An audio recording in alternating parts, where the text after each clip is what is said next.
Good morning, students. Fine.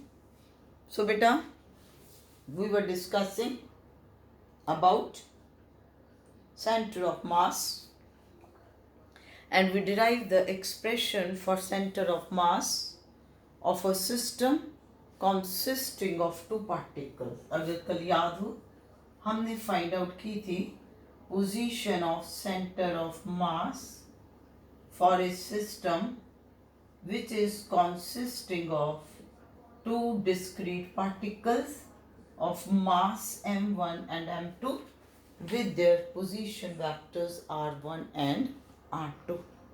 So now here from this we want to discuss certain facts about center of mass. अब इसमें सबसे पहला point तो ये आ जाता है कि if mass of both particles is same, कि हमने ठीक है ये ले लिया कि system is consisting of two particles, और मान लीजिए कि दोनों पार्टिकल्स का मास सेम है, that means m1 is equal to m2, तब बेटा position of centre of mass क्या आ जाएगी? अब ये आप m लिख लोगे, ये भी m कॉमन आ गया, तो m कॉमन आने से ये आपके पास बेटे क्या बन जाएगा? r1 plus r2 divided by 2। इसका मीनिंग ये हो गया कि अगर आप एक सिस्टम कंसिडर कर रहे हो which is consisting of two particles of same mass, then position of centre of mass will be the mean of the positions of two particles. Second, if center of mass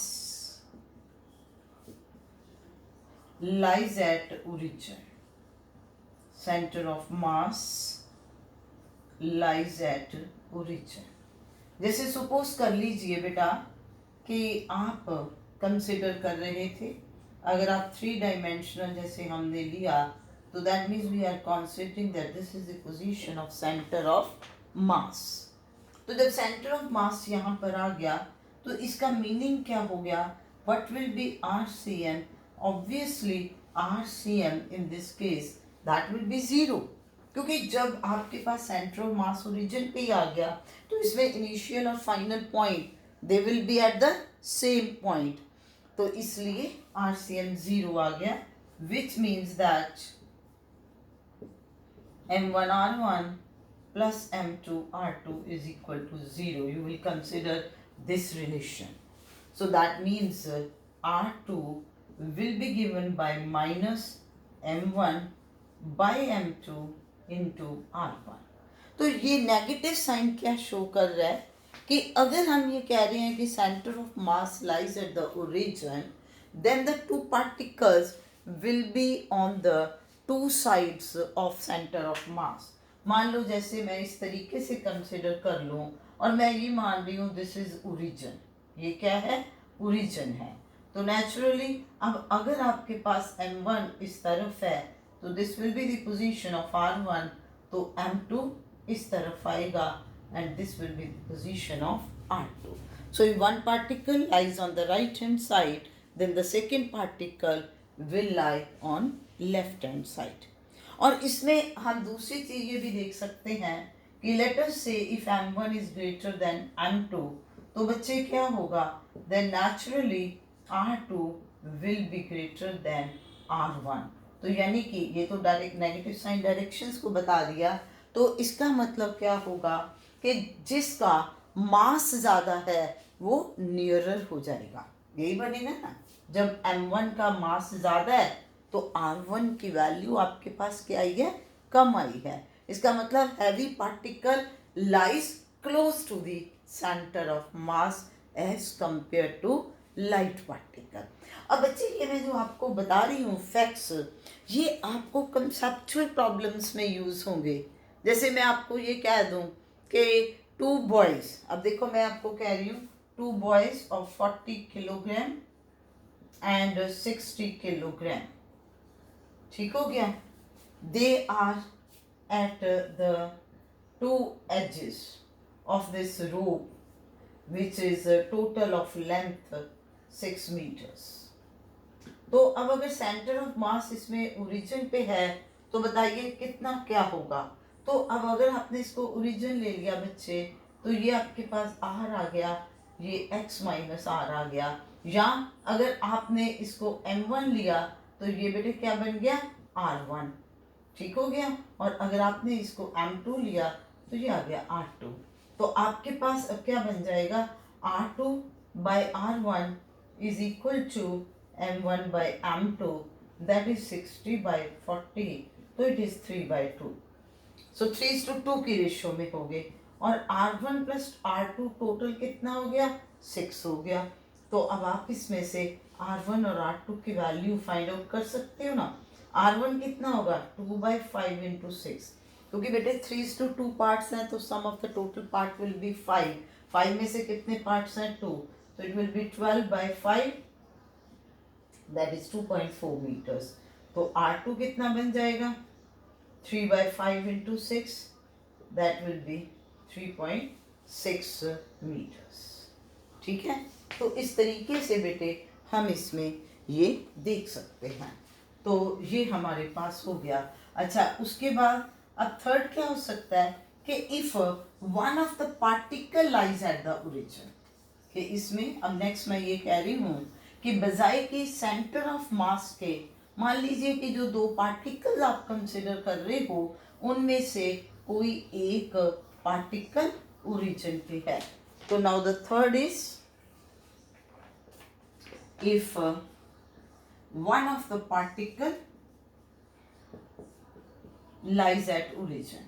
तो मैं आपको facts भी बता रही हूँ और ये भी एक्सप्लेन कर रही हूँ कि ये किस तरीके से आपको कंसेप्चुअल प्रॉब्लम्स में यूज करने होंगे।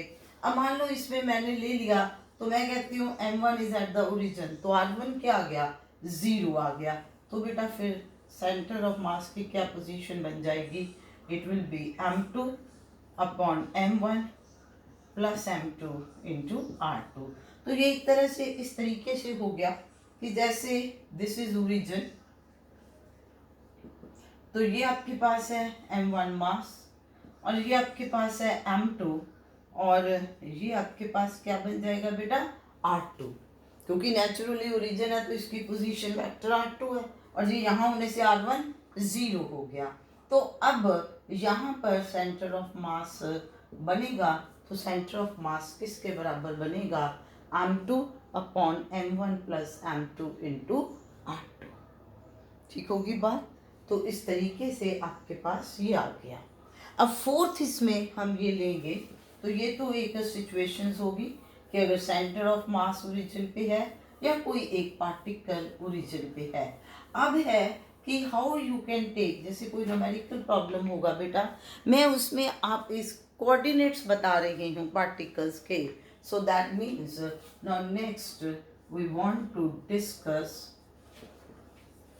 center of mass in terms of Cartesian coordinates, in terms of Cartesian coordinates। कैसे देखें भाई, जब आप पोजीशन वेक्टर की बात कर रहे हो बेटा, तो पोजीशन वेक्टर में आप कोऑर्डिनेट ही तो ले रहे हो। जैसे इसका कहने का मतलब ये है कि ये देखो आपने ये ओरिजिन ले लिया, ठीक हो गया। अब आपने लिया कि यहाँ पर है मास m1, ये पोजीशन वेक्टर r1 लिया, तो इसके कोऑर्डिनेट्स क्या हैं x1 y1 z1। अब यहाँ पर दूसरा पॉइंट है मास m2, इसका पोजीशन वेक्टर r2 है, तो इसके कोऑर्डिनेट्स क्या हैं x2 y2 एंड z2। तो इसका मीनिंग आपके पास बच्चे क्या आ गया कि जो r1 पोजीशन वेक्टर है उसको कैसे लिखोगे, x1 times i cap plus y1 times j cap plus z1 times k cap. क्योंकि जो कोऑर्डिनेट्स हैं इन एक्चुअल प्रैक्टिस बेटे, ये कोऑर्डिनेट्स जो है मैग्नीट्यूड है along x axis, along y axis, along z axis, और i j k क्या बता रही हैं, direction of the vector along x y and z axis. अब r2 क्या बन जाएगा x2 times i cap plus y2 times j cap plus z2 times k cap. तो अब आपने जब पोजीशन वेक्टर लिया तो अब बेटे मैं उसके कोऑर्डिनेट्स ले लेती हूँ कि they are X Y and Z, तो मैंने सेंटर ऑफ मास साथ में लिख दिया। तो ये क्या बन गया, m1 r1 का मतलब x1 i cap plus y1 j cap plus z1 k cap, then plus m2 r2 क्या है x2 i cap y2 j cap z2 k cap. तो अब जब आप कंपेयर करोगे आपने क्या करना है, you have to compare coefficients of i cap j cap k cap. तो तुम्हारे पास आ गया x centre of mass will be, ठीक है। तो ये तो m1 r1 plus m2 r2 हो गया। नीचे क्या लिखना है बच्चे, m1 प्लस m2। तो x फिर क्या बन गया, m1 x1 plus m2 x2 divided by m1 plus m2, क्योंकि ये देखो i का कंपोनेंट m1 x1 यहाँ m2 x2, ये यहाँ इसमें लाया ना बेटा। ये देखो पोजीशन वेक्टर r cm ये हो गया, m1 r1 ये हो गया, m2 r2 ये हो गया। अब इसी तरीके से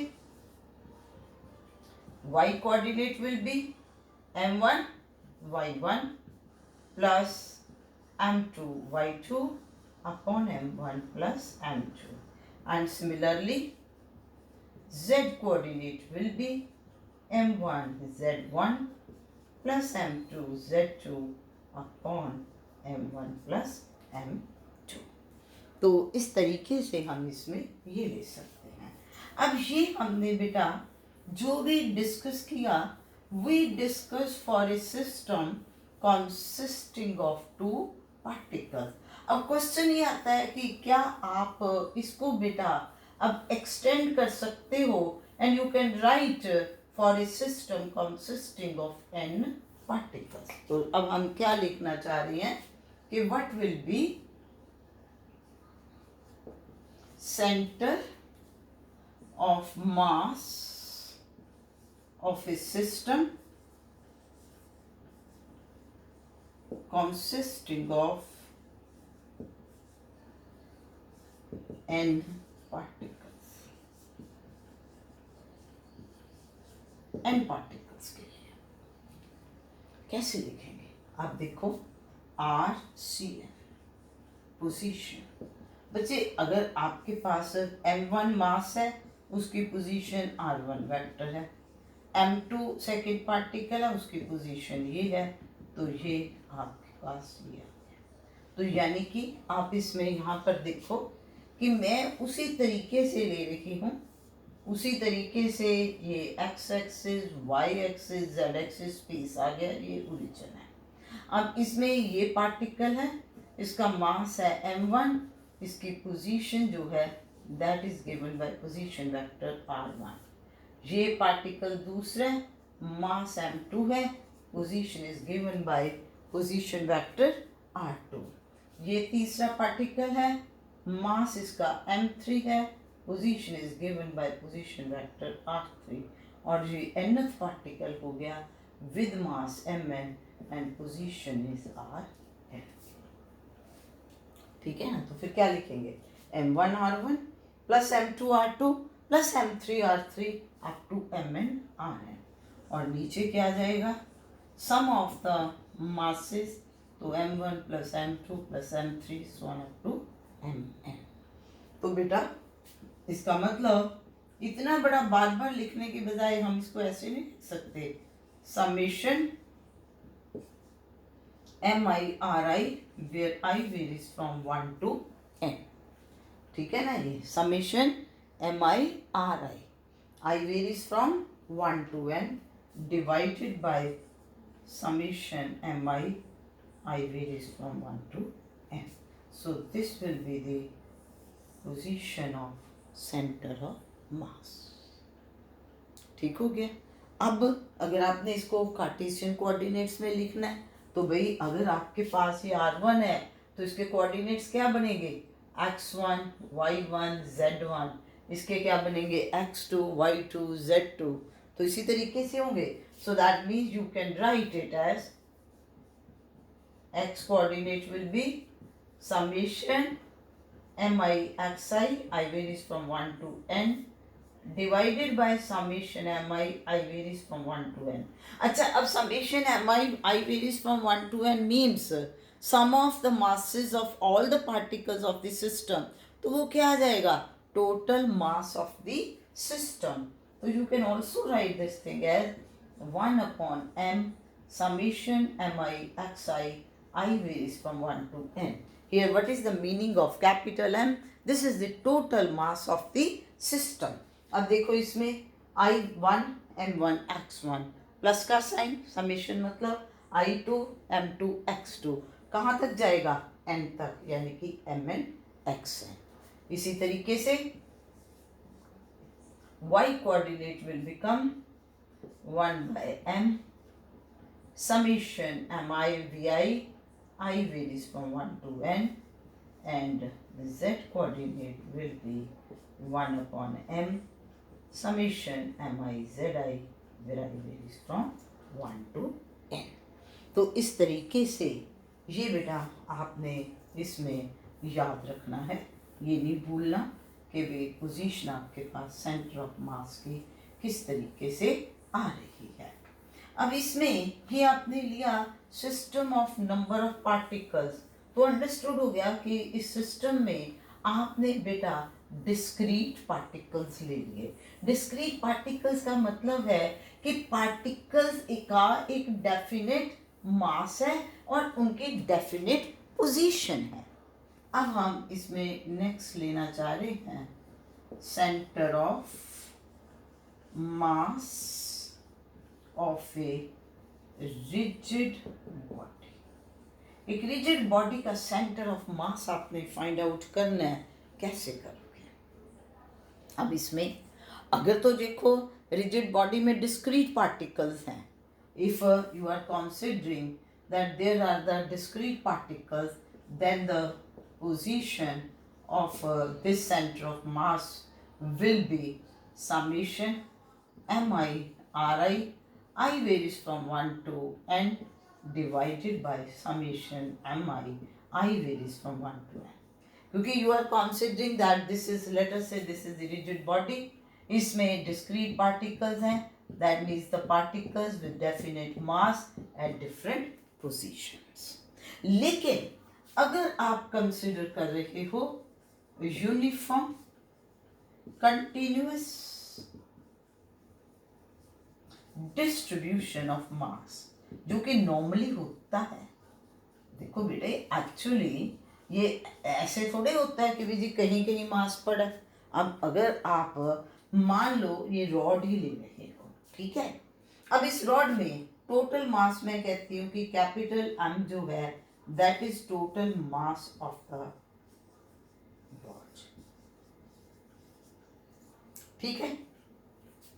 अब इस एंड को रॉड की ये L हो गया, कि मतलब यहाँ पर x is 0 या x is L. अगर आप L टोटल लेंथ रॉड की ले रहे हो, M टोटल मास रॉड का ले रहे हो, L क्या ले रहे हो?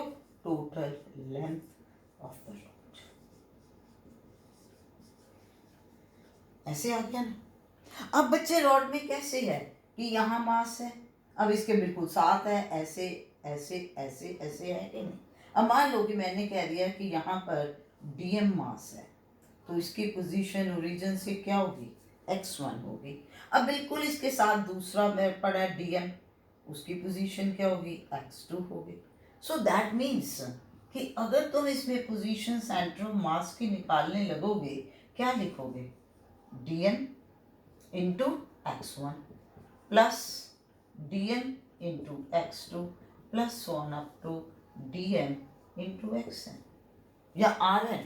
मतलब मैं एक आपको एग्जांपल बता रही हूँ, ठीक है. r की फॉर्म में लिख रही हो तो r1 लिखे जाओगे.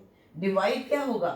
dm plus dm plus so on up to total. ऐसे ही करोगे ना. तो ये आपके पास अब क्या बन गया कि डीएम मास क्या है? आपने एक छोटा सा एलिमेंट्री पार्टिकल ले लिया, उसका आ गया. हर जगह मास तो एक एलिमेंट्री पार्टिकल का सेम होगा ना राजे, उसकी पोजीशन वेरी करती जाएगी. सो दैट मीन्स अब अगर मैं इसको जैसे एक्स की फॉर्म में लिख रही हूँ तो मैं ऐसे करती हूँ, इसको भी एक्स लिख लेती हूँ, समझ के ना। तो फिर ये आपके पास बेटा क्या बन जाएगा, ये समेशन बन गया है ना। ये क्या बना, summation d m x i where i varies from 1 to n upon summation d m i varies from 1 to n, मतलब हर एक का वहाँ तक है, d m plus d m plus d m up to n times. तो ये तुम्हारे पास continuous में जब कोई चीज होती है तो समेशन किस में चेंज हो जाती है, इंटेग्रेशन में। तो that means what will be this x, this will be integration d m x upon d m. Clear हुई बात कि नहीं, मतलब अगर पोजीशन वेक्टर आप ले रहे हैं तो इसलिए अब जब आप इसमें position of centre of mass लोगे तो you will take d m r vector divided by this. अब डी एम की इंटीग्रेशन क्या होगी, total mass of the body m, और ऊपर आपने क्या ले लिया, ये ले लिया। इस पॉइंट को बेटा एक बार फिर समझ लो। मैं ये कह रही हूँ कि जब आपको, जैसे मैं कह देती हूँ कि इस रॉड का centre of mass find out करना है, ठीक है। अब इस रॉड में जब सेंटर ऑफ मास आप फाइंड आउट करने लगोगे तो इसमें तो मास साथ साथ में है, ऐसे ऐसे ऐसे ऐसे। मैंने एलिमेंट्री पार्टिकल ले लिया, मैं कहती हूँ कि टोटल n एलिमेंट्री पार्टिकल्स बन गए, हर एलिमेंट्री पार्टिकल का मास dm है, तो उसकी पोजीशन ही चेंज होनी ना, इसलिए मैंने इस हिसाब से लिखा। और ये चीज़ क्या है, साथ साथ साथ साथ, तो समेशन किस में चेंज होगी, इंटीग्रेशन में। तो इसलिए रिजिड बॉडी में जब भी आप centre of mass find out करने की कोशिश करोगे तो आप उसमें बेटे ये फॉर्मूला जो है वो लगाओगे।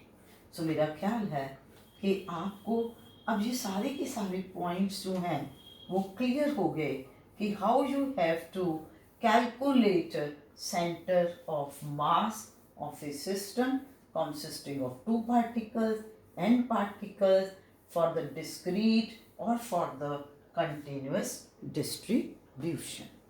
अब कुछ बॉडीज में, अब मैं एक चीज़ आपको क्लियर कर दूं कि if you are considering uniform distribution of mass, तो उसमें कई जगह पर सेंटर ऑफ मास जो है that coincides with the center of the body। जैसे आप बात कर लो ये, अब इसको बनाना तो मैंने ऐसे ही है, मैं इसे सॉलिड स्फीयर कह दूं, ऐसे ही बनेगा ना बजट। यहाँ पर तो 3 डायमेंशनल है ये, मैं डिस्क कह दूं, देखो हालांकि डिस्क 2 डायमेंशनल है, जब आप लोगे तो जैसे डिस्क आपकी आएगी 2 डायमेंशनल, वो प्लेन में आ जाएगी। सफियर जो है 3 डायमेंशनल है, ऊपर को उभरा होगा। जैसे ग्लोब ले लो, ग्लोब क्या होता है 3 डायमेंशनल। तो इसमें जो सेंटर ऑफ मास है वो कहाँ लाई करता है, at the centre of the sphere. अब आप ले लो ये क्या आपके पास सिलेंडर है। अब ये सिलेंडर की क्या है, एक्सिस है, एक्सिस ऑफ द सिलेंडर। तो इसमें सेंटर ऑफ मास कहाँ लाई करेगा, on the axis of the cylinder. अब आप लो ये आपके पास क्या बन गया, ये आपके पास एक रेक्टेंगल बन गया। इसमें सेंटर ऑफ मास क्या आएगा, इसके ये 2 डायगोनल्स है ना बेटा, this point intersection of the 2 diagonals. तो चाहे स्क्वायर हो या रेक्टेंगल हो, intersection of 2 diagonals will give you this point center of mass। अब अगर आप क्यूब लेते हो तो क्यूब में क्या बनेगा, उसमें भी intersection of all the diagonals of the cube. अब इसमें आप ले लो कि मान लीजिए आपके पास है कोन, कोन आप इस तरीके से लिखते हो ऐसे, तो इसमें ये टोटल हाइट मान लो इसकी ये वाली h है, तो दिस इज द एपेक्स, तो एपेक्स से 3/4 हाइट, तो that means this will be the centre of mass. तो ये टोटल हाइट अगर h है तो यहाँ तक ये क्या होगी 3/4h। अब अगर आपके पास एक इक्विलेटरल ट्राइंगल है तो इस इक्विलेटरल ट्राइंगल में हम क्या करेंगे बेटा, ये क्या है mediums, so point of intersection of these three mediums that will B centre of mass. तो ये आपको पता हो, किसी जगह पर बेटे यूज भी करना हो कि सिमेट्री की वजह से है, तो इसमें हमने लिया रेक्टेंगल, स्क्वायर, क्यूब, उसमें क्या है इंटरसेक्शन ऑफ डायगोनल्स, ट्राइंगल में intersection of mediums, hollow cylinder या सॉलिड सिलेंडर में ऑन द एक्सिस, बाकी जो आपके पास सफियर है, डिस्क है, सर्कल है, रिंग है, उसमें क्या बन जाएगा सेंटर। ठीक होगी बात। तो ये पॉइंट जो है इसमें आपने याद रखना है। अब मैं आपसे ये पूछूं कि कोई भी आपने रिजिड बॉडी ले ली, राइट, अब उस रिजिड बॉडी पे हम कोई भी एक्सटर्नल फोर्स अप्लाई नहीं कर रहे, so what will be the motion of centre of mass, क्या डिस्कस करना है। तो you have to discuss motion of, मैंने आपको कहा बेटा you have to discuss motion of center of mass when no external force is acting on the rigid body। हाँ जी, क्या आंसर दोगे। अब आपने जो इतना पढ़ा है इससे क्या सीखा, अब आपने जो पढ़ा बेटा इसमें आपने ये सीखा कि F is equal to m, total mass of the rigid body, into acceleration। We are considering कि whole of the force is acting at center of mass। और अब आप इसको ऐसे भी लिख सकते हो बेटा d/dt of d/dt, this is the rate of change of position, that will become velocity, so it will become m dv/dt। तो पहली चीज हमने इसमें ये फाइंड आउट कर लिया कि F आपके पास किसके बराबर है, m into this rate of change of velocity of centre of mass. Now if F is 0, तो अब आपके पास ये प्रोडक्ट 0 है, m मास तो 0 हो नहीं सकता, इसका मतलब इसमें d/dt of this is 0। Differentiation अगर 0 हो तो इसका मतलब क्या होगा कि जो वेलोसिटी है सेंटर ऑफ मास की दैट विल बी कांस्टेंट। तो मैंने यही पूछा था ना कि भाई किस तरह की मोशन होगी सेंटर ऑफ मास की when no external force is acting on rigid body. तो आपने क्या कहना है कि centre of mass will move with constant velocity, that's all. और बॉडी में भी तो हम इसी तरीके से लिखते हैं। तो इसमें यही चीज़ तो मैं आपको समझाने की बार बार कोशिश कर रही हूँ कि जो पूरी बॉडी का मास है जो एक्चुअल डिस्ट्रीब्यूट हुआ है, हम उसके बजाय ये मान लेते हैं कि ये एक ही पार्टिकल है, वहाँ पर टोटल मास है और वहीं पर टोटल फोर्स है।